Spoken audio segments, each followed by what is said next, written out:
Uma excelente noite a todos. Aqui é o Davi Menezes. Sejam muito bem-vindos ao meu canal do YouTube. Hoje à noite nós teremos uma aula especial. Vamos falar sobre como controlar o colesterol através de recursos nutricionais e de estilo de vida. Caso essa apresentação inspire você e faça sentido, compartilhe com as pessoas que você quer bem para que elas vivam mais e melhor. Se você ainda não se inscreveu no nosso canal, não perca a oportunidade e também ative as notificações para que você seja beneficiado com os nossos futuros conteúdos. Agora permitam-me começar a apresentação. Acredito que é do conhecimento de todos que as doenças cardiovasculares são a causa número 1 de morte no mundo e permanecerão sendo após passar essa pandemia.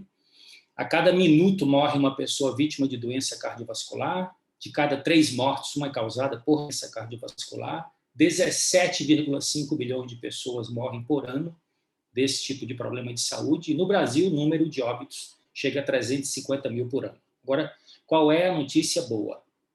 Mais de 70% das doenças cardiovasculares em todo o planeta são causadas por fatores de riscos modificáveis. Davi, quais são esses fatores de risco que estão sob meu controle se eu me determinar a mudar de atitude? Primeiro, obter informação correta e atualizada, depois colocar em prática. Aqui estão eles: sedentarismo, alimentação insalubre, sobrepeso e obesidade, hipercolesterolemia, que eu já gostaria que vocês se acostumassem com esse nome. Hiper significa elevado, muito, colesterol, emia, no sangue, taxa elevada de colesterol no sangue é o significado, tabagismo e alcoolismo. Se a gente prestar atenção nos 3 primeiros, sedentarismo, alimentação não saudável, sobrepeso e obesidade, e somarmos as porcentagens, nós estamos falando aqui de 70% do que a gente pode realmente entrar em ação para minimizar esses problemas cardiovasculares. E qual é o drama e a conexão que existe com esses 70%? Sedentarismo, alimentação e sobrepeso e obesidade. É que as pesquisas confirmam que o excesso de gordura no corpo termina danificando os vasos sanguíneos. Afirmo que cerca de 3/4 das pessoas obesas terminarão morrendo de doenças cardiovasculares. E as 3 principais são o quê? Doença arterial coronária, que é a artéria principal que nutre o nosso coração, de oxigênio e nutrientes. Derrame, que são os acidentes vasculares cerebrais. E arteriosclerose, que pode comprometer o funcionamento do sistema vascular no corpo inteiro. Agora, o tema principal da nossa aula de hoje, que é o colesterol. Eu gostaria primeiro de fazer alguns esclarecimentos sobre os benefícios do colesterol. Todo mundo pensa que é bandido. Quando ouve falar em colesterol, só pensa em problema. E eu trouxe essa imagem aqui de propósito, para provocá-los. Vocês estão vendo aqui o interior de uma artéria, e vocês estão vendo aqui a artéria toda comprometida, com placas de gorduras oxidadas e calcificadas, e estão vendo ali no fundo da imagem as hemácias, os glóbulos vermelhos, tentando passar apertadinhos, porque esse vaso está comprometido com esse problema, que tem uma relação com o colesterol, mas nós vamos hoje esclarecer quais são os outros componentes que levam ao problema cardiovascular. Então, eu adquiri esse e-book da Harvard Medical School para me atualizar, e já queria fazer uma introdução aqui falando que o papel do colesterol é frequentemente mal compreendido, porque o colesterol é essencial para o nosso corpo, e que nós temos capacidade de produzir a maior parte do colesterol que está circulando na nossa corrente sanguínea. Uma parte bem menor nós aproveitamos da alimentação. Portanto, o problema cardiovascular não é o colesterol em si, mas quando o tipo errado de colesterol está em excesso e está glicado, ou seja, está compactado, é melhor, associado com o excesso de açúcar e também oxidado pela ação dos excessos de radicais livres, de uma alimentação pobre em antioxidantes. Esses vasos que são comprometidos são especialmente aqueles que nutrem o nosso coração e o nosso cérebro. Daí eu ter escolhido esse tema para a aula de hoje. Então vamos falar um pouco mais sobre o colesterol a título de informação importante para vocês. O colesterol primeiro é classificado como um lipídio, só que diferente das gorduras tradicionais, que a gente sabe que fornecem muitas calorias, são 9 calorias por grama que as gorduras oferecem na nossa dieta, o colesterol especificamente, não fornece calorias para o nosso metabolismo. Então, nós não usamos o colesterol como fonte de energia. Ele tem outras funções. Aqui, alimentos de origem animal são a principal fonte da nossa dieta em relação ao colesterol, e alimentos de origem vegetal e também fúngica, ou seja, quando a gente tem uma alimentação que inclui cogumelos, nós não obtemos colesterol dessas fontes. Então, é redundante quando você pega qualquer produto de origem vegetal ou cogumelos e está escrito zero colesterol, porque não existe no reino vegetal nem no reino dos fungos essa molécula. Davi, então, por que o colesterol é fundamental? Quais são as funções que nós podemos aqui citar dentre as inúmeras? Número 1, todas as membranas celulares, sem exceção, contêm colesterol na sua estrutura. Então, você já pensa, se as células do nosso corpo têm membranas, todas elas, e o colesterol está presente na estrutura fundamental dessas membranas, é porque ele é importante. Ele tem funções essenciais.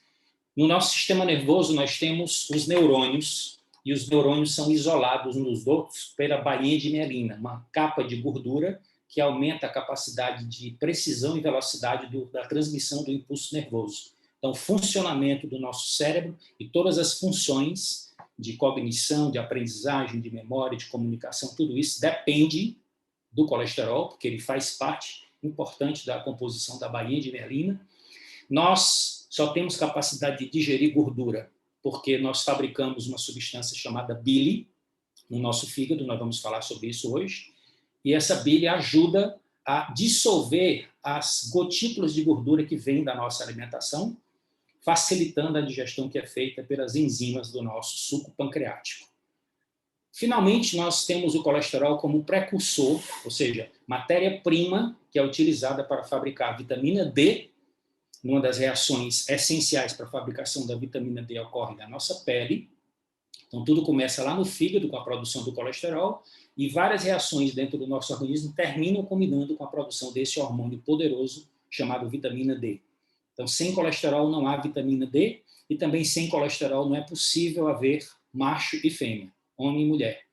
Não é possível haver diferenciação sexual biológica, porque o hormônio estrógeno, sexual feminino, e o hormônio testosterona, sexual masculino, dentre outros hormônios esteroides, são produzidos a partir do colesterol. Então, sem colesterol não há vida. Mas então, qual é o problema com o colesterol? Então, vamos agora analisar de onde é que ele vem. Como eu já falei, a maior parte é produzida no nosso corpo, cerca de 80% é fabricado dentro do organismo, sobretudo pelo fígado. E os outros 20% vêm através da alimentação, sobretudo gordura de origem animal. Agora, se ele é uma substância de natureza lipídica, ele tem dificuldade de se dissolver na água. E como o nosso sangue, o nosso sistema circulatório é predominantemente aquoso, é necessário que ele se ligue a proteínas para ser transportado na corrente sanguínea do lugar onde ele é produzido, no fígado, ou onde foi absorvido, no intestino, através da alimentação, para chegar nos tecidos alvos para cumprir essas diversas funções que nós acabamos de listar. Então, quando o colesterol, que é de natureza lipídica, portanto lipo, junta-se com a proteína, forma-se uma lipoproteína. Gravem esse nome. Lipoproteína, para poder ser transportada na corrente sanguínea. Quando tem muita proteína e pouca gordura, pouco colesterol, significa que ele tem alta densidade. Daí, em inglês, High Density Lipoprotein, proteína de alta densidade, ou simplesmente HDL. O HDL ele tem uma função muito importante, que eu vou já comentar. Mas gravem que nós estamos aqui descrevendo os tipos de colesterol que existem na nossa circulação. Quando tem muita gordura e menos proteína, ele é menos denso, tem baixa densidade. Portanto, Low Density Lipoprotein, lipoproteína de baixa densidade, ou simplesmente LDL. Costuma-se falar na linguagem popular que o LDL, colesterol, é o colesterol ruim e o HDL é o colesterol bom. Se a gente for analisar qual é a função deles, eu queria já fazer aqui um resumo. O fígado é a principal fonte produtora de colesterol do nosso corpo. De lá sai o colesterol para ser transportado para os tecidos que precisam de colesterol para cumprir suas funções já citadas. É feito o transporte do fígado até os tecidos através do LDL. E depois que termina a entrega do colesterol, o LDL que não foi utilizado, ele é capturado pelo HDL e trazido de volta para o fígado para ser reciclado. Então, o LDL transporta do fígado para os tecidos e o HDL traz dos tecidos para o fígado. Ambos são importantes. Então, por que eu chamo o LDL de mau colesterol? Vamos prestar muita atenção. Ele só se torna maligno, só se torna prejudicial ao nosso organismo quando ele está em duas situações. Quando ele está oxidado e glicado. Então, o LDL em si não traz problemas. Mas quando ele se oxida pelo excesso de radicais livres ou se associa ao açúcar, quando você está com excesso de açúcar circulando, principalmente no seu sangue, uma hiperglicemia descontrolada, é que esse LDL pode trazer problemas para a nossa saúde. Gostaria agora que vocês prestassem muita atenção para a gente analisar situações práticas de como é que esse colesterol pode ser alterado e quais são os fatores que podem alterar, que provêm da nossa dieta. Quando a gente olha uma figura como essa daqui, o sujeito comendo aí um fast food, nós estamos vendo um sanduíche, estamos vendo aqui uma cebola caramelizada e estamos vendo também batatas fritas. Eu vou isolar agora aqui e vou fazer uma pergunta para vocês. Qual é o maior problema, na opinião de vocês? É a gordura ou é o açúcar da nossa alimentação que causa desequilíbrio no colesterol? Para a maioria das pessoas, a compreensão está só associada à gordura. Quando você vai para o médico e o médico normalmente prescreve uma dieta de baixa gordura para baixar o colesterol. Mas poucos especialistas recomendam também você diminuir e melhorar a qualidade do carboidrato que você consome. Então, gravem o que eu vou falar a partir de agora. Os dois trazem problemas. Primeiro, vamos entender como é que ocorre a produção do colesterol dentro do fígado. O fígado tem uma enzima, que é uma enzima muito importante, que regula a produção de colesterol. Ela chama-se hidroximetilglutaril coenzima A redutase, ou simplesmente HGM-CoA redutase. Essa enzima, ela tem capacidade de produzir o colesterol dentro do fígado e do fígado vai para todos os tecidos. Quando termina a entrega, o colesterol é trazido de volta e o LDL, que não foi utilizado, volta para dentro do fígado e é capturado por esse receptor que vocês estão vendo aí desenhado na superfície do órgão. Como é que o órgão regula a taxa de colesterol? Quando está faltando colesterol, ele tem duas opções. Ou ele ativa a enzima para fabricar o colesterol, ou ele capta LDL da circulação para obter esse colesterol que está circulando. Essas são as duas formas que o fígado tem de estar sempre produzindo colesterol. Agora, qual é o papel do açúcar? Vejam bem, quando você ingere excesso de carboidratos refinados, logo após a refeição, você tem um pico de subida de açúcar na corrente sanguínea, você entra em hiperglicemia, quando esse açúcar é proveniente de fontes processadas, que não tem fibras, que não tem um índice glicêmico muito alto, e aí a velocidade com que esse açúcar entra na corrente sanguínea não dá tempo do corpo utilizá-lo como fonte de energia, e o pâncreas, então, é ativado para produzir insulina, que é o hormônio que vai fazer com que esse açúcar diminua de concentração, colocando esse açúcar para dentro do fígado e dos músculos. É assim que ocorre a regulação do açúcar. Só que, como as pessoas consomem muito carboidrato refinado regularmente, você fica o tempo todo com excesso de insulina sendo produzido.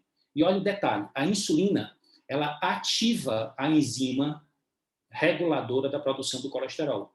E aí o fígado começa a produzir muito colesterol e não utiliza os receptores para capturar o LDL. E fica o excesso de LDL circulando na corrente sanguínea. O que eu queria que vocês gravassem dessa imagem é que a ativação da enzima pela insulina faz da ingestão excessiva de açúcar um dos importantes fatores para o excesso de colesterol na corrente sanguínea.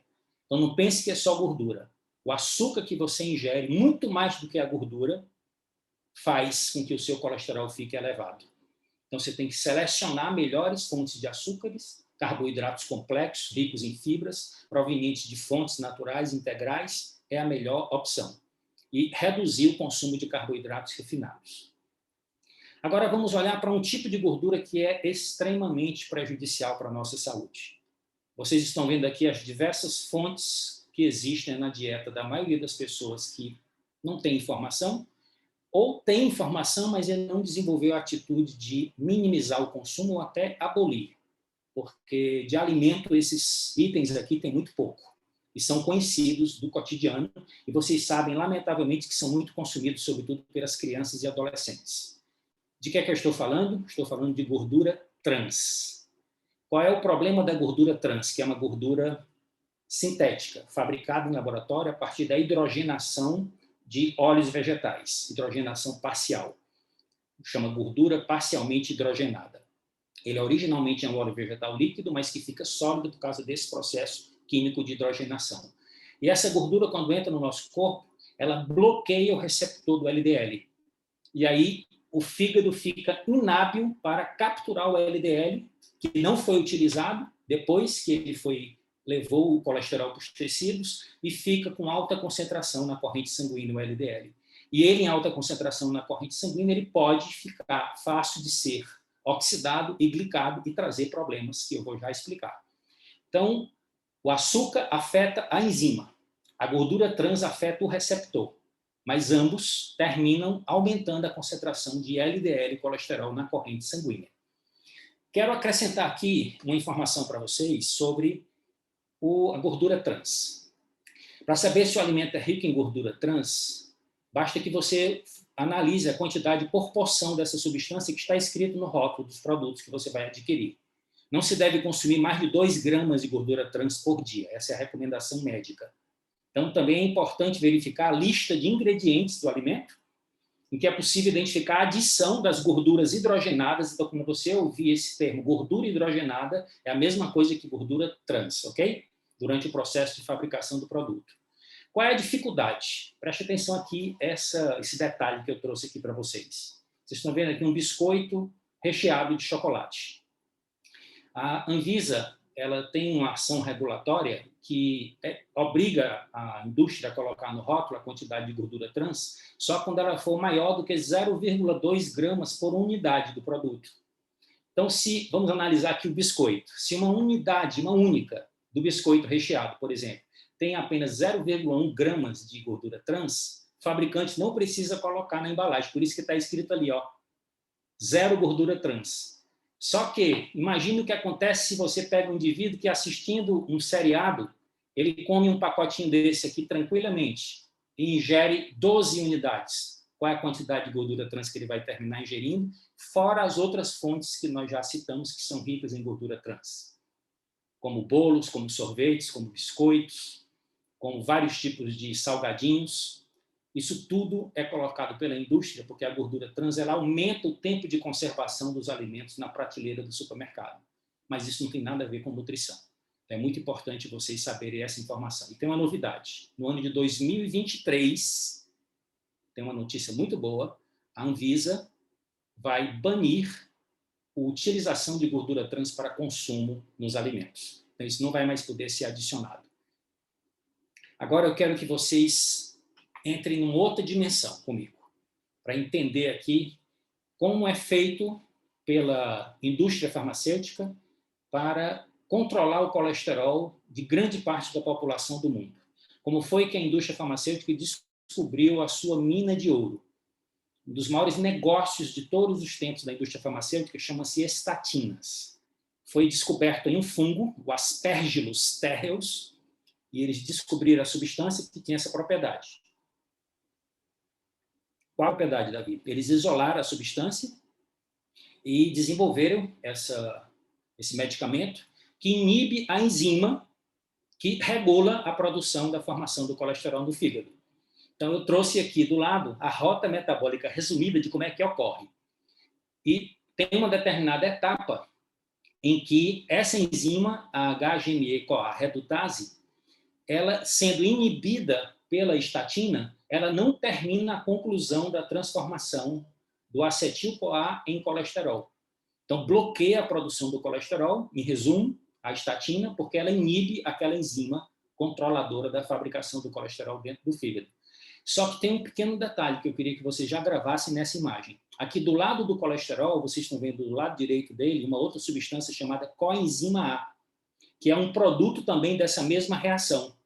Então, aqui eu já estou mostrando para vocês um efeito colateral negativo da estatina. Do jeito que ela bloqueia a fabricação de colesterol no fígado, ela também bloqueia a fabricação da coenzima Q10. Davi, qual é a importância da coenzima Q10? Segura aí que a gente volta já para ela. Quero mostrar aqui para vocês como é que acontece. Aqui do lado esquerdo está o hepatócito, do lado direito está o sangue. Por que a estatina é importante e é um medicamento poderoso? Ela bloqueia a coenzima HGMR, né? Coenzima fabricadora que produz o colesterol. Então, a síntese do colesterol é bloqueada.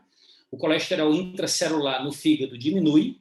Então, o fígado manda receptores para a superfície para capturar o LDL que está circulando. E, a partir dessa captação hepática, ou seja, o fígado traz o LDL para dentro dele, já que não está sendo capaz de fabricar, porque está bloqueado pela estatina, e aí a taxa de LDL diminui de concentração na corrente sanguínea. É dessa maneira que esse medicamento atua.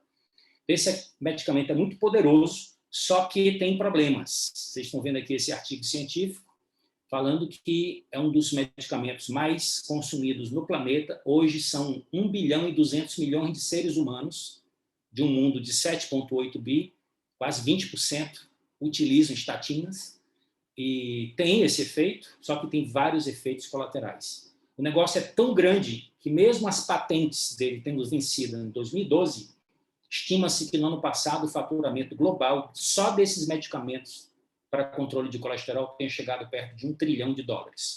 E os efeitos colaterais não são tão divulgados pela indústria, então está chegando a um ponto que é uma questão de urgência, onde os dados de ensaios clínicos que foram mantidos em segredo até então têm que ser divulgados. Então, vamos primeiro falar da coenzima Q10, que junto com o colesterol tem a sua produção bloqueada.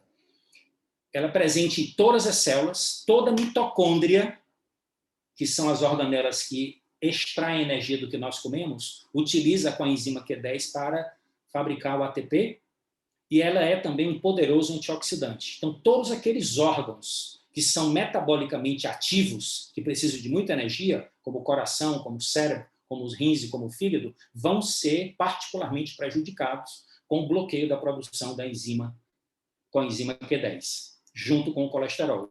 Então, aqui está a lista de alguns dos efeitos colaterais das estatinas.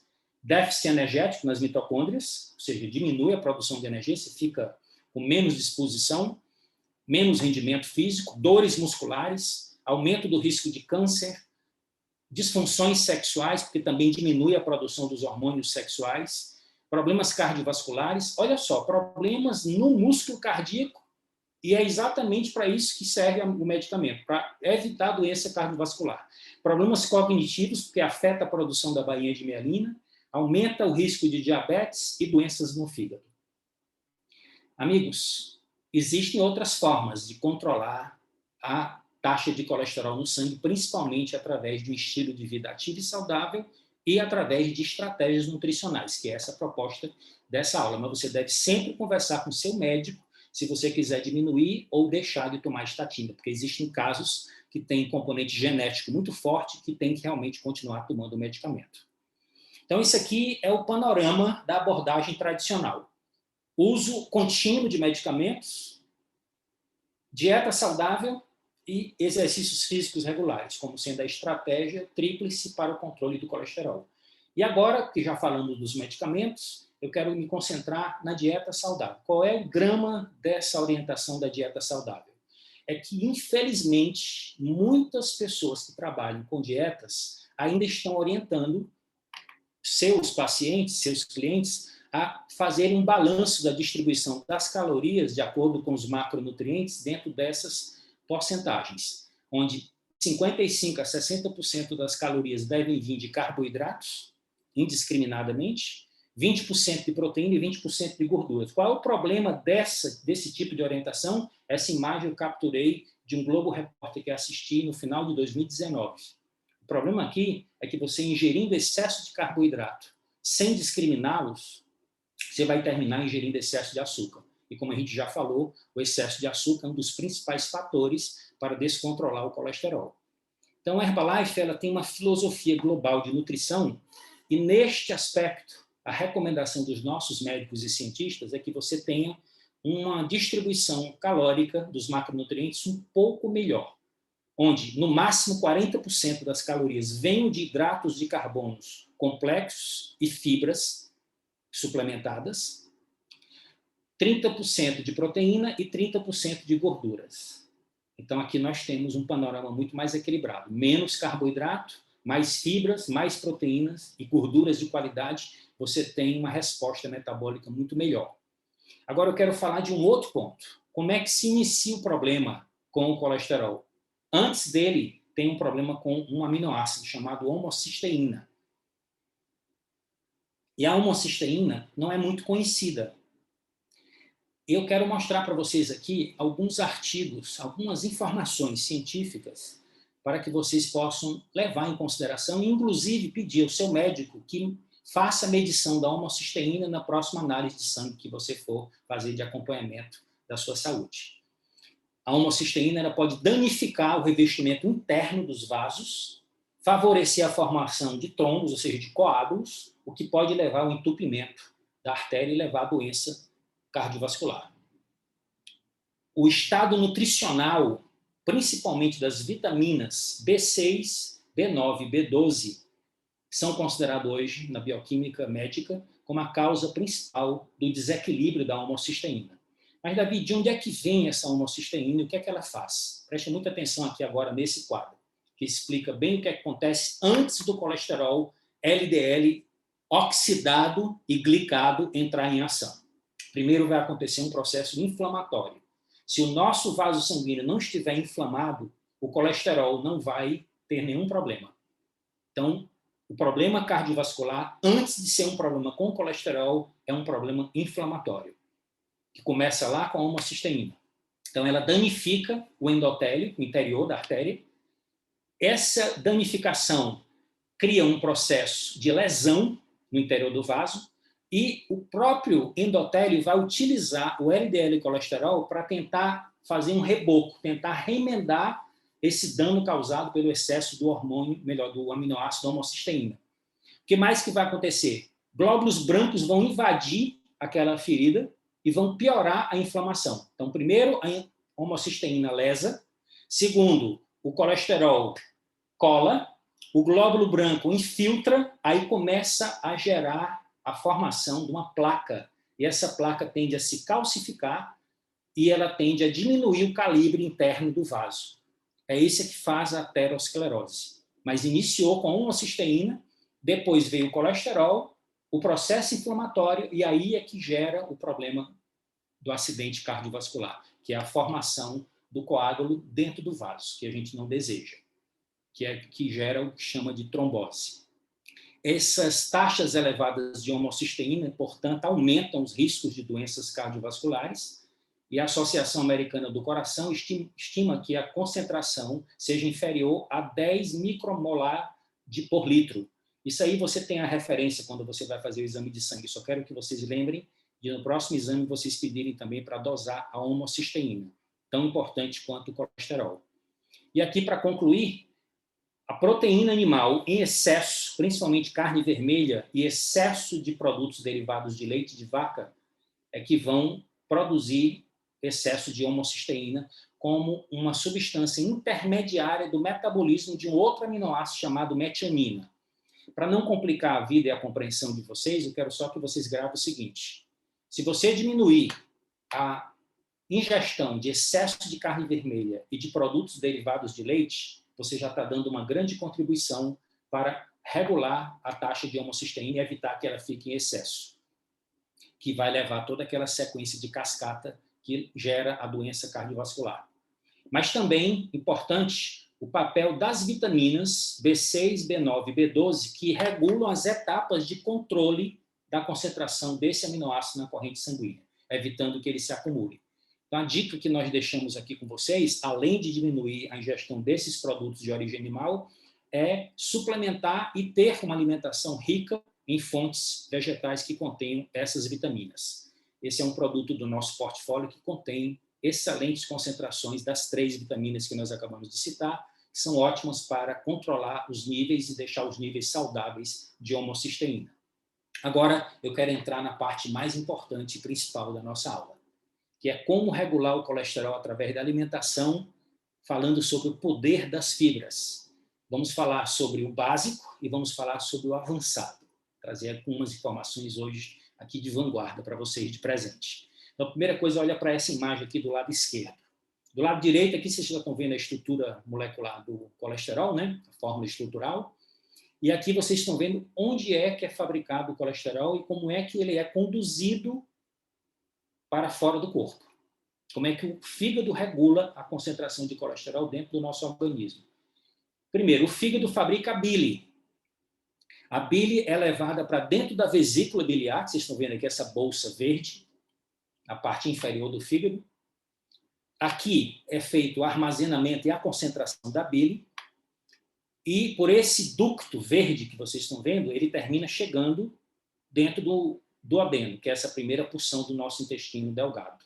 Então, vocês estão vendo aqui, é uma região desenhada do nosso abdômen, mais voltada aqui para o lado direito. E essa estrutura aqui que está pintada de azul é o nosso pâncreas, que fabrica o suco pancreático. O suco pancreático, dentro dele, tem várias enzimas digestivas. Dentre essas enzimas, existe a lipase, que é a enzima principal que digere gordura. Mas essa lipase só consegue atuar se a bile tiver feito o trabalho dela antes. E a bile funciona como um detergente. Ela fragmenta e diminui o tamanho das gotículas de gordura, facilitando o trabalho da enzima pancreática. Então, o que ocorre quando você come uma fatia de pizza sabor 4 queijos, que é lotada de gordura, é que quando essa gordura chega dentro do duodeno, ele sinaliza para a vesícula, através de um hormônio chamado colecistoquinina, e esse hormônio vai lá e comprime a vesícula, e a vesícula, então, joga a bile dentro do duodeno. Aí, dentro do duodeno, ela vai pegar as gotículas da pizza, da gordura da pizza, e vai fragmentar, torná-las bem pequenas, chama-se emulsificação, esse processo, facilitando a digestão. Isso é importante, porque você vai poder aproveitar vários nutrientes que são solúveis em gordura, principalmente as vitaminas K, E, D e A. Sem gordura, essas vitaminas não podem ser absorvidas, porque elas são solúveis em gordura, e outros nutrientes solúveis em gordura serão aproveitados. Mas também você vai terminar ingerindo excesso de calorias, que são provenientes das gorduras. E o que é que acontece com essa bile depois que ela faz esse papel de detergente? Lá adiante no intestino, no final do intestino delgado, quase chegando no intestino grosso, parte dessa bile significativa volta para dentro do corpo, é reabsorvida e o fígado captura e recicla e reaproveita. Preste atenção a essa informação que eu acabei de resumir aqui para vocês. Vamos entrar em detalhes agora passo a passo. Vamos entender um pouco aqui da fisiologia hepatobiliar, ou seja, do fígado e da vesícula biliar. Em torno de 500 miligramas de colesterol são convertidos em bile diariamente pelo fígado. A bile, grande parte da sua composição tem colesterol. A bile é estocada, concentrada na vesícula biliar e secretada para dentro do duodeno na ocasião da digestão, como eu acabei de descrever. Vamos entender agora o que é que acontece sem fibras solúveis e com fibras solúveis. Observem aqui o gráfico primeiro à esquerda. Aqui está o fígado, aqui está o colesterol sendo transformado em bile, sendo colocado para dentro do intestino, e quando não tem fibras, grande parte dessa bile, juntamente com o colesterol que veio da dieta, é absorvido para dentro do corpo. E o fígado, então, recicla. Então, tanto o colesterol que veio da alimentação, quanto a bile que foi colocada pela vesícula biliar dentro do intestino, quando não tem fibras, uma alimentação pobre em fibra, essa bile volta para dentro do corpo, juntamente com o colesterol da alimentação. Agora, vamos colocar fibra solúvel aqui no cenário. Veja a diferença que acontece aqui no intestino. Com as fibras solúveis, as fibras tanto agarram o colesterol que você ingeriu, boa parte dele, da dieta, como também agarram a bile e formam um complexo que não permite entrar, não permite passar pelo intestino. Então, vai ser eliminado do corpo pelas fezes. Isso acontecendo, o fígado vai ter que buscar mais colesterol na corrente sanguínea para fabricar bile de novo. E dessa maneira, é assim que as fibras solúveis nos ajudam a controlar a taxa de colesterol de uma forma natural. Então, vamos recapitular. Você está aqui vendo uma mulher comendo uma maçã, o maior prazer, né? A maçã é rica em fibras solúveis, principalmente as pectinas. E aí, quando chega lá no intestino, o que é que vai acontecer? A fibra solúvel conecta com o colesterol contido na bile, no interior do intestino, essa micela, esse complexo formado, não pode ser reabsorvido de volta para a corrente sanguínea e retornar ao fígado. Então, esse dejeto contendo fibra e colesterol é eliminado do corpo através das fezes. Vamos fazer agora, em um gráfico, toda a história, como é que acontece. Primeiro, as fibras solúveis ligam-se à bile no interior do intestino delgado. Segundo, as micelas formadas diminuem a reabsorção da bile pelo intestino. Terceiro, mais bile deve ser ressintetizada, ou seja, fabricada de novo pelo fígado. A bile necessita de colesterol para ser sintetizada e, por fim, as fibras solúveis provocam a redução do colesterol plasmático pela eliminação da bile através das fezes. Então, essa é a primeira grande função das fibras solúveis para nos ajudar a controlar o colesterol. Agora, de onde é que vêm essas fibras? O que são as fibras? Primeiro, eu queria falar um pouco sobre a qualidade dos carboidratos que nós podemos selecionar na nossa alimentação.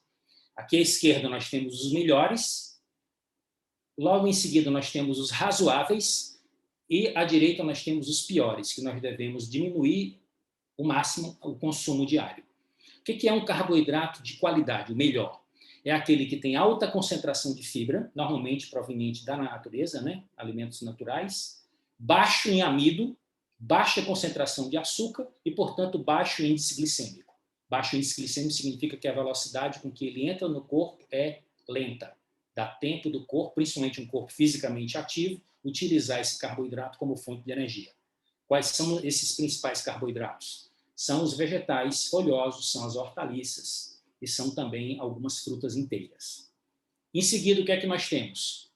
Carboidratos razoáveis, que são sobretudo as leguminosas, vocês estão vendo aqui, e os cereais integrais. Tem alta concentração de fibra, elevada concentração de amido, moderada concentração de açúcar e um índice glicêmico intermediário.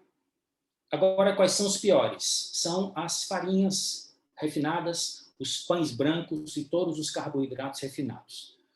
Baixíssima fibra, alto teor de amido, alto teor de açúcar e elevado índice glicêmico. Então, vocês estão vendo aqui que o segredo está na concentração de fibra versus carboidratos. Então, o que são as fibras? Antes de mais nada, as fibras são carboidratos especiais. Só que eles fazem parte da estrutura da parede das células vegetais. Vocês estão vendo aqui uma célula vegetal, estão vendo a parede celular. E aqui nessa parede verde que vocês estão vendo é onde está a concentração da fibra nos vegetais que nós utilizamos como alimentos. Eles não são digeridos pelo nosso organismo, mas podem ser digeridos e fermentados pelas bactérias do nosso intestino, certo? Quando chegam no trato intestinal são praticamente intactas, mas graças a esse papel feito pelas nossas bactérias, pela nossa microbiota, as fibras terminam desempenhando um papel muito importante. Elas, em si, são classificadas em solúveis e insolúveis. Então, eu queria agora aqui em 2 quadros mostrar para vocês a diferença desses 2 grupos de fibras. As solúveis são aquelas que absorvem água e formam um gel, como as encontradas nas leguminosas, aveia, nas frutas oleaginosas, que são as castanhas, e as frutas vermelhas. Vocês estão vendo aqui ilustrado na parte de trás do slide, certo? Quais são os exemplos? A inulina, a pectina e a goma-guar. Quais são as funções? Aumenta, em primeiro lugar, a saciedade, porque expande dentro do estômago, na hora que você ingere. Melhora o funcionamento intestinal, porque facilita o trânsito, sem criar agressões na mucosa. Reduzem a absorção do excesso de carboidrato e gordura e atuam como pré-bióticos. São alimentos para as bactérias benéficas do nosso intestino grosso, sobretudo. Essas são as fibras solúveis. Agora vamos falar das fibras insolúveis. Elas não absorvem água, então elas são encontradas especialmente em grãos integrais, como o arroz e o trigo, bem como nas hortaliças e nas folhas. Então, quando a gente combina as fibras solúveis com as insolúveis, nós vamos ter o melhor dos 2 mundos, né? Os melhores dos 2 tipos. São, exemplo, celulose, hemicelulose e lignina. Quais são as funções? Aumenta o volume das fezes e a sua consistência, estimula a peristalse, o movimento peristáltico, portanto, regula o funcionamento do intestino, mas tem algo especial nas fibras insolúveis. Elas capturam as substâncias tóxicas que entram no nosso corpo, através da água e dos alimentos. Essas substâncias tóxicas, em grande parte, são elas que provocam alterações malignas nas células de revestimento do interior do nosso intestino. Então, elas diminuem, por consequência, a incidência de câncer de colo, que é um dos cânceres mais nocivos e mais frequentes na nossa população. Olha só isso aqui, essa curiosidade. Uma ótima combinação diária. Fibras solúveis, feijão. Fibras insolúveis, arroz. Arroz com feijão, aqui chama-se baião de 2. Além de formar uma proteína completa, como eu já falei em outras aulas, também é excelente porque são fontes dos dois principais tipos de fibras.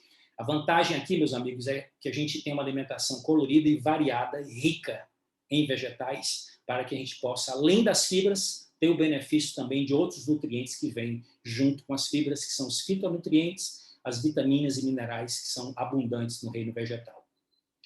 Agora, um pouco sobre as pesquisas a respeito do funcionamento do intestino e as fibras.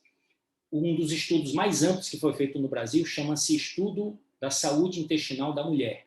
Esse estudo, ele fala que as mulheres sofrem bastante com problemas intestinais e que, se a gente corrige a ingestão de fibras, você consegue resolver grande parte desses problemas. Olha só o que é que compromete a qualidade de vida. 62% piora de qualidade de vida, 79% piora na vida sexual, 88% de dificuldade de concentração no trabalho, 89% de alteração no humor. Vocês vão já saber no final da minha palestra por que a fibra afeta o cérebro e provoca essas alterações comportamentais. E, finalmente, 67% das mulheres brasileiras sofrem de problemas intestinais, constipação, prisão de ventre. Aqui a dica prática para você desenvolver hábitos saudáveis, principalmente esses 3 que podem contribuir para evitar o intestino preso. Primeiro, ajustar o consumo de fibras para a quantidade adequada. Segundo, ingestão adequada de líquidos, aumentar a ingestão de líquidos, não beber água só quando está com sede. E terceiro, praticar exercícios regularmente para que você possa fechar a equação que leva ao bom funcionamento intestinal. Então, são esses 3 fatores fundamentais. Quero falar agora aqui rapidamente sobre as fibras especiais que você pode introduzir na sua alimentação. A linhaça, que tem uma fibra chamada lignana, que tem efeitos importantíssimos, até anticâncer, protetores. A chia, que é uma fibra solúvel de propriedades inusitadas. A chia, ela é impressionante, porque se você deixar descansar um pouco dentro d'água, ela é capaz de aumentar 10 vezes o tamanho do grão devido à capacidade higroscópica dela. É um dos vegetais mais ricos em fibra. Cerca de 34% do peso dela é feito de fibra. E, finalmente, a aveia. E aqui eu estou mostrando para vocês as diversas apresentações da aveia que existem no mercado. E nós queremos recomendar para vocês que prefiram o farelo de aveia. Nós fizemos aqui uma análise de rótulo, mostrando aqui a aveia em flocos e o farelo de aveia, como vocês podem ver no canto inferior direito aqui do slide. Então, o farelo de aveia ele tem menos caloria, tem menos da metade de carboidratos e um pouco mais de fibra. Então, se você quer consumir aveia e colocar na sua alimentação, como opção de lanche, ou acrescentar junto com outras formas de consumo, como eu coloco um pouco no nosso shake de manhã cedo, você vai ter o benefício dessa fibra única, chamada beta-glucana, que tem propriedades extraordinárias dentro daquele conceito de controle do colesterol. Então, o farelo de aveia aumenta rapidamente a excreção e a ressíntese da bile, facilitando o controle do colesterol, como a gente já explicou anteriormente. Agora, tem outra fibra também especial que os cientistas descobriram, que vem da folha da beterraba, que lamentavelmente é descartada. Mas essa folha da beterraba é rica numa fibra que também tem propriedades anti-hipercolesterolêmicas, ou seja, diminui a concentração de colesterol. Nós temos um produto no nosso portfólio que traz os 2 benefícios. Ele tem fibra de aveia e fibra de beterraba. Esse produto chama-se Fiberbond. Se você ainda não colocou no seu portfólio de consumo, ainda não tem experiência com os produtos da Herbalife, pergunte ao seu consultor sobre como você pode obter e incluir na sua nutrição diária os benefícios do Fiberbond. Agora, preste muita atenção aqui, que nós vamos começar a concluir a nossa apresentação. O estilo de vida ocidental que inclui uma alimentação pobre em fibra e fitonutrientes, estimula o desenvolvimento da microbiota, que pode trazer malefícios para a nossa saúde. O primeiro efeito dessa microbiota patogênica, microbiota do mal, que tem dentro do nosso intestino, que é controlada pela microbiota do bem, pelas bactérias do bem. Então, dentro do nosso intestino tem um equilíbrio entre esses dois tipos de bactérias. Dependendo do tipo de alimentação que você pratica, você favorece uma ou outra. Então, se você come pouca fibra e poucos fitonutrientes, uma alimentação pobre em vegetais, você tende a ter mais bactérias patogênicas se desenvolvendo. E elas causam problemas sérios na nossa saúde, começando pela perturbação do nosso sistema imunológico. Então, a dieta ocidental é deficiente em fibras, ela resulta numa produção menor, num grupo de substâncias que são muito importantes, que eu vou falar daqui a pouco sobre eles, na conclusão da minha apresentação, que são os ácidos graxos de cadeias curtas, ou AGCCs. Eles são gerados pela microbiota intestinal saudável, que atenua a inflamação no nosso corpo por meio de uma variedade de mecanismos que eu quero mostrar aqui para vocês. Então, olha só a sequência de baixo para cima. Você tem uma alimentação rica em fibra, a microbiota intestinal do bem fermenta essas fibras solúveis, principalmente, e fabricam essas três substâncias, o acetato, o propionato e o butirato, que são ácidos graxos de cadeia curta, ou simplesmente AGCCs. Primeira coisa que eles fazem, eles acidificam o interior do intestino e já diminuem a capacidade das bactérias do mal, as bactérias patogênicas, se desenvolverem. Elas não gostam de meio ácido. Então, quando você come fibra, seu intestino já vai ficar levemente ácido por causa desses ácidos graxos. Depois, esses ácidos graxos são absorvidos pelos enterócitos e pelos colonócitos. Enterócitos são as células de absorção do intestino delgado e colonócitos são as células de absorção do intestino grosso. Primeira coisa que esses ácidos graxos vão fazer é fonte de energia para essas células, e elas vão ficar muito mais saudáveis, mas, ao mesmo tempo, elas conseguem transferi-los para o interior do corpo e eles vão provocar vários efeitos sistêmicos em todo o organismo. Coração, cérebro, fígado, nossa imunidade, tudo vai ser beneficiado. Eu queria mostrar para vocês aqui agora como é que acontece com a maçã.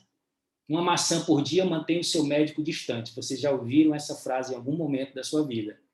Como é que ocorre isso? Primeiro, a maçã, na casca dela, tem polifenóis antioxidantes, substâncias poderosas da natureza, exclusiva das plantas, que protegem o nosso organismo contra os radicais livres.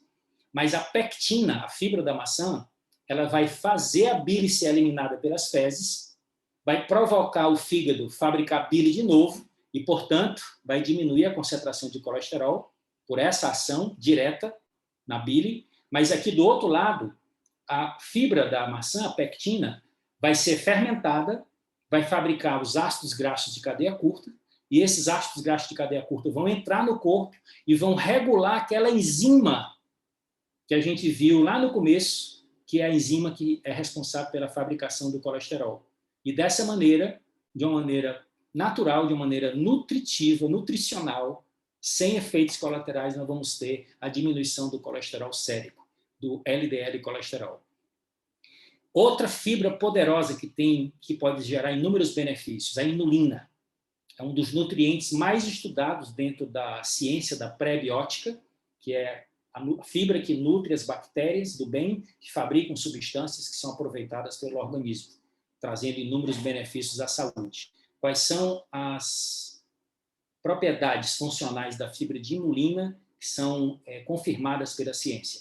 Tudo vem por derivação da fermentação da inulina, fabricando os ácidos graxos de cadeia curta.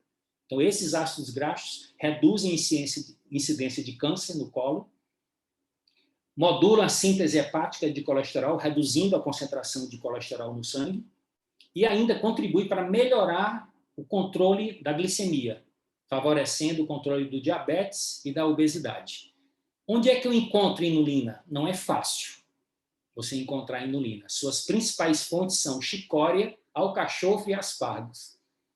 Principalmente aqui na região norte e nordeste do nosso país, nós não temos hábito de ingerir regularmente esses vegetais. Então, existem fontes práticas dentro do nosso portfólio, onde nós temos uma excelente concentração de inulina, de 3 gramas para cima por porção. Então, tem no shake, tem na NutriSoap, que é o nosso shake salgado, tem no Nutrev, que é o nosso substituto saudável para o leite de vaca, e tem também na nossa sopa instantânea. Então, você pode também ter esse benefício adicional aos outros benefícios dos nossos produtos principais. E aqui, para concluir, eu quero trazer para vocês o que tem de vanguarda na pesquisa mais moderna da neurobiologia. A conexão da microbiota, intestino e cérebro.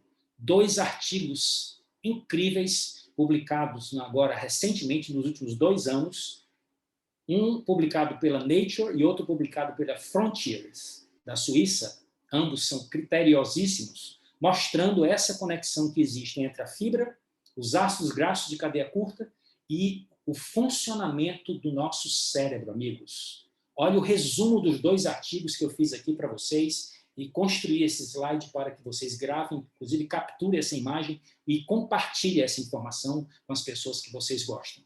Os benefícios dos ácidos graxos de cadeia curta, que são derivados da fermentação da microbiota pelas fibras que você comeu, que vão fazer o que no seu cérebro? Olha que loucura. Melhora o humor e a motivação, aumenta a capacidade de aprendizagem e memória, controla a ingestão excessiva de alimentos, regula o apetite, estimula a neuroplasticidade, portanto, criam novas conexões neuronais, o que diminui as doenças neurológicas e reduzem a ansiedade, a depressão e os efeitos negativos do estresse. Quando é que você poderia imaginar que a sua alimentação rica em fibras poderia, através da sua microbiota intestinal, fabricar os ácidos graxos de cadeia curta que entram no seu corpo, vão para a corrente sanguínea e têm essa ação central no seu cérebro? O corpo humano é fantástico quando você dá condições a ele de fazer o que ele foi preparado pela evolução para fazer, que é manter você saudável, ativo e durante muito tempo, desfrutando de qualidade de vida. E agora, para concluirmos, quero trazer para vocês o que é que diz a Organização Mundial da Saúde e a Anvisa sobre a necessidade de consumo diário de fibras. Eles recomendam a ingestão de 25 a 35 gramas de fibra por dia, o que significa um consumo diário, presta atenção no desafio aqui, de 4 a 5 porções de legumes e vegetais, 3 a 4 porções de frutas, além de grãos e cereais integrais. Isso aqui necessita de uma reeducação alimentar muito consistente, o que você não observa na maior parte da população. Então, a primeira coisa que nós queremos estimular vocês é ter uma alimentação cada vez mais rica em vegetais, cada vez mais colorida e, de preferência, de fonte orgânica, de agricultura biológica. Mas, como isso muitas vezes não é possível, devido à nossa alimentação pobre em fibras ou por gostos pessoais, quase 70% da população do nosso país tem deficiência de fibra, segundo a Organização Mundial da Saúde. Então, eles, tanto a OMS como a Anvisa, recomendam suplementar a nossa alimentação tradicional com suplementos de fibras. E aqui eu queria concluir mostrando para vocês que nós temos, além dos 4 que já evidenciamos que são ricos em inulina, que é o nosso shake, a NutriSoup, a sopa instantânea e o Nutrev, temos também fibras exclusivas da Herbalife, como o Fiber Powder, que é uma fibra em pó, que não tem sabor, que você pode aquecer, pode congelar, que não altera o sabor nem a consistência dos alimentos, que acrescenta 4 gramas de fibra solúvel. Temos o Fiber Concentrate, sabor uva e sabor manga, que tem a conveniência de já ser preparado com água, que é uma coisa muito importante, você aumentar a ingestão de água para que a fibra funcione dentro do seu corpo. Eles podem também entregar 3 gramas de fibra por porção. E tem o Fiber Bond, que nós já falamos há pouco, que é rico em fibra de aveia e beterraba. Então, considere suplementar a sua alimentação com esses produtos que você vai usufruir de inúmeros benefícios. E aqui, o nosso penúltimo slide. O resumo de tudo que nós falamos. Quais são os principais benefícios das fibras alimentares? O que é que eu gostaria que vocês gravassem dessa aula? Aumenta a saciedade, reduz o índice glicêmico dos carboidratos, facilitando a sua utilização como fonte de energia, ao invés de a sua transformação em gordura de reserva. Controle da taxa de glicose no sangue, portanto, ajudando as pessoas que têm problemas com diabetes tipo 2. Facilita a digestão e o trânsito intestinal. Diminuição da absorção de açúcar e gordura pelo organismo, favorecendo o emagrecimento. redução dos triglicerídeos e do colesterol sanguíneo, que nos leva à melhoria da saúde cardiovascular e cerebral, e, por fim, a função pré-biótica, que é melhorar a composição da microbiota intestinal, favorecendo a população de bactérias do bem, as simbióticas, em detrimento das patobiontes, que são as que podem trazer problemas de saúde, gerando inúmeros benefícios para a nossa saúde.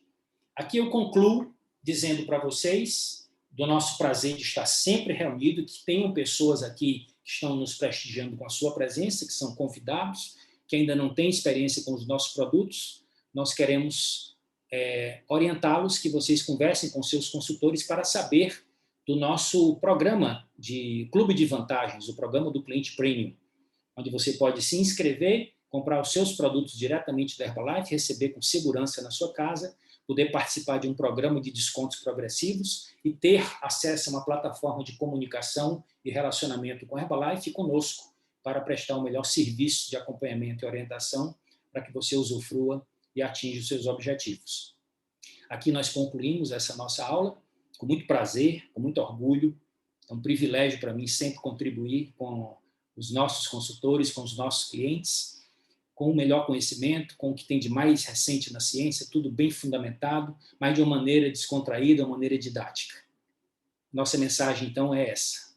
Enquanto continuamos a tomar precauções necessárias para nos proteger e aos nossos semelhantes, vamos seguir mudando os hábitos nutricionais e o estilo de vida da humanidade para fazer desse mundo um lugar mais saudável e mais feliz para todos. Uma excelente noite e sejam muito bem-vindos à Herbalife. Saúde e sucesso!